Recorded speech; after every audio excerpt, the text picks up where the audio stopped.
Firefighters share a special bond that comes with trusting one another with their lives as they face danger together. For one group of firefighters from Kilgore, Texas, that trust was put to the ultimate test on the afternoon of July 26, 1991.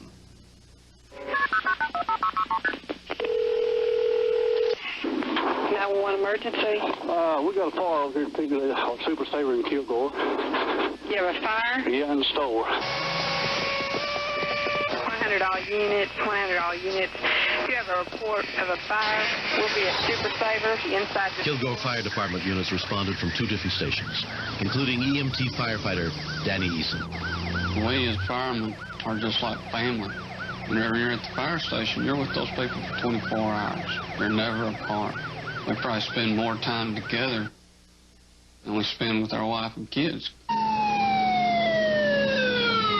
We rolled into the front. Our 2 engine was already there with Captain Messer. From what I understand, somebody told him that there were 2 employees in the building, and so his concern was getting those people out of the building. We got it. Get out of here. Get out of here. Captain Gil Messer rushed in without putting on his air mask. Captain Eastman asked me to go on in and check on Gil, because we don't just go one person inside a burning structure. Firefighter Tony Smith joined Gil Messer in trying to put out the blaze. With the stuff that we had in the store, like chlorine bleach, we're looking at a pretty dangerous situation because you get poison fumes off the bleach. But it was pretty heavy smoke. It was real white smoke, totally different from anything that I've ever seen. The fire was extinguished within 30 minutes. We were all standing around talking, and Gil made the comment to me that he felt like he had gotten a little bit too hot. He didn't look good. He looked kind of pale and had a little bit of a gray tone to his skin. Paramedic Dave Taylor was doing routine checks of all the firefighters. Hey guys, how y'all doing? The only fireman that didn't feel well and didn't look good was Gil Messer. He mentioned that he was just really tired. And he said, cigarettes are going to kill me. They keep robbing me of my breath.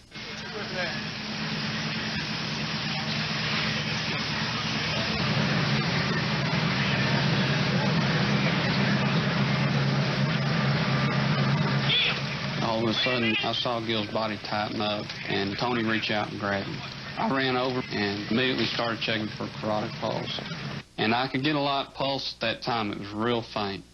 Somebody give me a big pickup. He was rolling his head from side to side, and his muscles were almost trembling. You really didn't know whether he was having a seizure or what was happening. Gil, get that backboard in here. We were all a little bit scared because here's a man that we work with. 1 minute we're talking to him, and the next minute he's laying on the ground. Okay. I couldn't get any reading on my blood pressure cuff. So I went in and checked his carotid pulse again and couldn't get a pulse. Let's go. Let's go. We need to go. Come on. I thought that maybe it was the chlorine bleach, that maybe he had gotten some smoke and it had caused him to have a seizure and caused his heart to stop. Just as soon as we got him in the ambulance, I started chest compressions on Gil. Robert, call the hospital. Tell them go ahead and call Code Blue. I've done CPR several times, but I've never had to do it on one of my fellow firemen. Gil's condition continued to grow worse. He did not revive in the ambulance, and driving in, I thought I was going to see my first firefighter die in the line of duty. Within 5 minutes, Gil Messer arrived at Roy H. Laird Hospital, where a medical team was standing by to treat him. Here we go. 1, 2, 3. Go, guys. Whenever we got into the emergency room, I started having my first doubts. He just had that look that whenever somebody looks that way, most of the time, that you're not going to be able to get them back. Dr. Tom Beats was on his rounds when he heard the commotion in the emergency room. What's the history? As I walked in, I saw that the patient was in ventricular fibrillation. Now, why don't you go ahead and shock him? Pull it back. Okay. Come on, Gil. Everybody get back. Okay. Clear.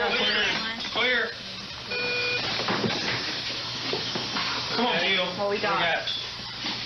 He didn't respond. He stayed in ventricular fibrillation. And there's just a feeling of despair. We're doing the things we should be doing, and he's not coming back.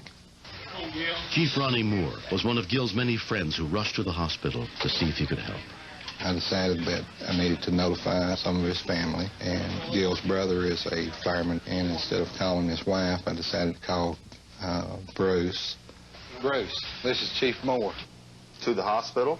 He had informed me that Gil was injured in a fire and asked me if I would go over and pick up Gil's wife and bring her towards Kilgore. How bad is it? At that point, I told him, you know, cut the book, no reading between the lines, tell me what exactly happened. And all he said was he's not going to make it. You want to increase it to 300? That's shocking. Clear. Clear. Dr. Bates defibrillated Gil, and we got a heartbeat back. Come on, Gil. And then the heartbeat just started getting slower and slower and fading off. 2 milligrams a minute IV. Go on, begin chest compressions. At that point, I started thinking we weren't going to be able to get him back. Come on, man. Danny, you need a break? But nobody was ready to give up on Gil. Nobody.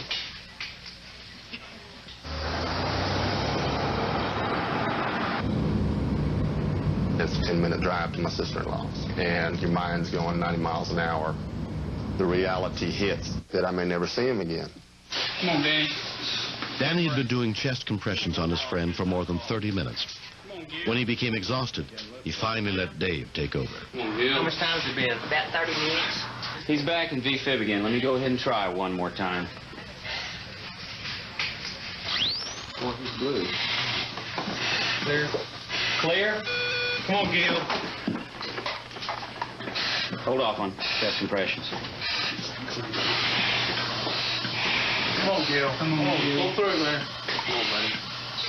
Come on, Bubba. Hold it, he's up. No pulse. Come on, Gil. Okay, he's got a pulse. Come on, Bubba. Got a pulse. After a few seconds, he came back.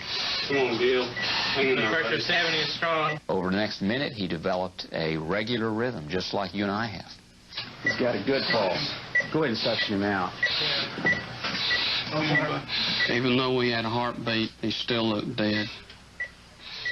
But all of a sudden, his eyes rolled forward and he looked up at me. I said, Gil, can you hear me? He nodded his head, yes. Oh, man. That was great. I honestly believe that day I saw the life come back into Gil Messer. I talked to him for a few more minutes.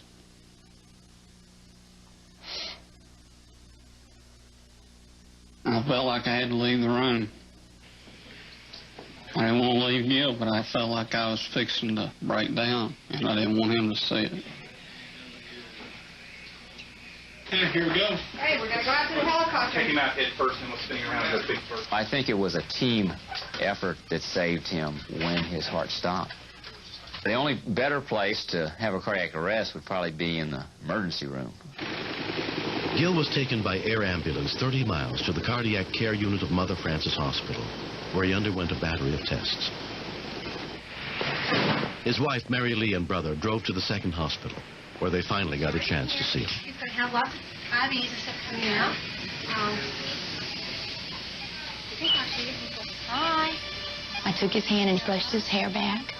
A tear rolled down his cheek. He said, I love you. He looked wonderful. It was so good to see him lying there. 2 months after his heart attack, Gil Messer returned to work alongside his friends and co-workers at the Kilgore Fire Department. The firefighters, through the grace of God, saved my life. Maybe the reason I'm still around is to tell firefighters that they need to try to stay more physically fit and eat better foods. Because if it's going to happen to me at 40 years old, it can happen to anybody. Gil underwent successful angioplasty to open up a blocked artery. He's grateful to all the people who helped save his life that day, and especially to Danny. Danny and I were good friends before, but I feel like all this has brought us a lot closer together. After I take my stress test, where's my ball? In my heart, I feel like there won't be any way that I'll ever be able to repay him for what he did. Twice in a row. Me and Gil have a friendship now that can't anybody ever take away from us. because there's not that many times that you get somebody back and alive, especially as long as we had to work on Gil. He has been through all the rehab, and he's been a wonderful patient on his diet. Erin has always given Gil a real hard time about being a smoker. She's learned this in school, that smoking is bad for you. Dad, look how Mom's holding on. I don't smoke anymore, and I feel real good. I want to see Erin grow up and graduate, get married, have children of her own. That's why I wanted to live.